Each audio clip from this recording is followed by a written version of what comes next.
ಇನ್ನು ಮಂಗಳೂರು ಘಟ್ಟ ಪ್ರದೇಶದಲ್ಲಿ ಭಾರೀ ಮಳೆಯಾಗ್ತಾ ಇದೆ.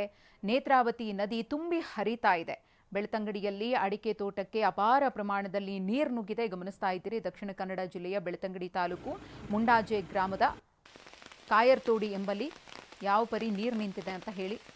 ಸಂಪೂರ್ಣವಾಗಿ ತೋಟದಲ್ಲಿ ಮಳೆ ನೀರು ಶೇಖರಣೆಯಾಗಿದೆ. ನೇತ್ರಾವತಿ ನದಿ ನೀರು ಇದು. ನೇತ್ರಾವತಿ ತುಂಬಿ ಹರಿತಾ ಇರುವುದರಿಂದ ಅಕ್ಕಪಕ್ಕದ ಪ್ರದೇಶಗಳಿಗೆ ಮುಳುಗಡೆಯ ಭೀತಿ ಎದುರಾಗಿದೆ. ಈಗಾಗಲೇ ಅನೇಕ ಪ್ರದೇಶಗಳು ಮುಳುಗಡೆಯಾಗಿದ್ದು, ತೋಟ, ಹೊಲ, ಗದ್ದೆಗಳು ಕೂಡ ಇದೀಗ ಜಲದಿಗ್ಬಂಧನಕ್ಕೆ ಒಳಪಟ್ಟಿವೆ. ಇನ್ನು ದಕ್ಷಿಣ ಕನ್ನಡದ ಮಂಗಳೂರಿನಲ್ಲಿ ಭಾರೀ ಗಾಳಿ ಮಳೆಯಾಗಿದೆ. ನಿರಂತರ ಮಳೆಗೆ ರಾಜಕಾಲುವೆಯ ನೀರು ತುಂಬಿ ಹರಿತಾ ಇದೆ. ಪಂಪ್ವೆಲ್ ಫ್ಲೈಓವರ್ ಕೆಳಭಾಗ ಸಂಪೂರ್ಣವಾಗಿ ಜಲಾವೃತವಾಗಿದೆ.